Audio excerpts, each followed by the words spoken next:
Hi, this is Don Goldberg with TechView, and our guest today is Clay Johnson of the Sunlight Foundation, the lab part of the foundation. If you follow open government at all, you follow Clay because he's one of the critics and supporters, for good and bad, depending on which side you're on, of open government and how it should really work for citizens, for developers, for people who really want to use and need to use the information that government has. So Clay, thanks for being here. It's great to be here. Well, we're here to talk about Design for America, but before we get to that, tell us about the Sunlight Foundation, some of the things you've been doing and what your role is with the labs. Sure. The Sunlight Foundation is a nonpartisan, not-for-profit here in Washington, D.C. We're right up the road. And what we do is focus on using technology to help citizens access their government. I'm the director of Sunlight Labs, which means it's my job to build that technology and lead a team of developers and designers. There's about 15 of us to do that. We develop open source tools like transparencycore.org, congregate.com. We have about 50, the National Data Catalog and transparencydata.com. I could go on and on and on with all the different products that we develop. And we also help organize a group of developers and designers. There's about 1,500 of them that volunteer to change their country through using their skills. What we've found is that there are thousands of people across the country that are professionals, designers, and developers who want to help out. It's pretty neat. And one of the issues you've taken on, before we move on to Design for America, is that people need to be able to use and manipulate the data that government is providing, not just read it statically, but actually be able to parse it any way that they need to using developer tools. So what we like to say is government should think of itself as a wholesaler, like Costco or Sam's Club, right, of data. And they're the only one that can sort of provide data in a bulk format that is parsable by a developer, right? So government should take that on as its responsibility, and also build retail experiences. Websites would be the retail experience after it has created a wholesaler experience. If you take this sort of chain of retail with data, with government data, it makes perfect sense. And that way, if it's government's objective to get data in front of as many eyeballs as possible for oversight, accountability, for industry support, then providing it in bulk and allowing people to build all kinds of different lenses on it is much better than just government building its own view into the data. Are they listening to you, and how are they doing with open government? They are listening to us. They did this thing called the Open Government Directive back in December, and then they've announced their open government plans. And it's government, so they're a little slow moving. But I mean, I'll put it to you this way: the Sunlight Foundation started in 2006, and for a solid 2 years, we went to government and said, "You should open your data," and government would say, "No." And it was great because we got to go home at 6 o'clock. And now we say, you should open your data, and government says, okay, we're going to build data.gov. Okay, we're going to come out with the Open Government Directive. Okay, we're going to put RFPs up on a wiki, and I don't get to go home at 6 o'clock anymore. Well, that's the problem with success.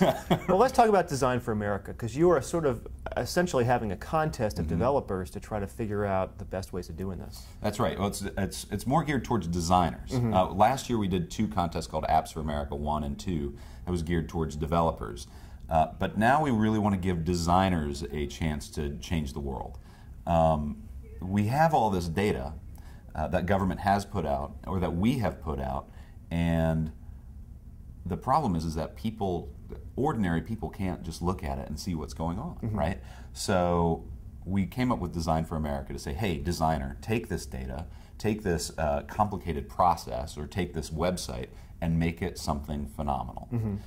So we're running 8 contests at the same time, one of which is really interesting. We're partnering with Health and Human Services to create a visualization of community health indicators that imagine, right, if you went into a hospital and on the wall of the hospital was a digital display of the performance of health in that community, right? And maybe it ranked it up against the neighboring communities. We have the capacity now with open government data to do that.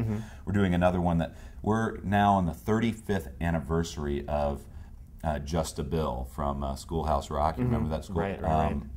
And that video, I think, is a little outdated.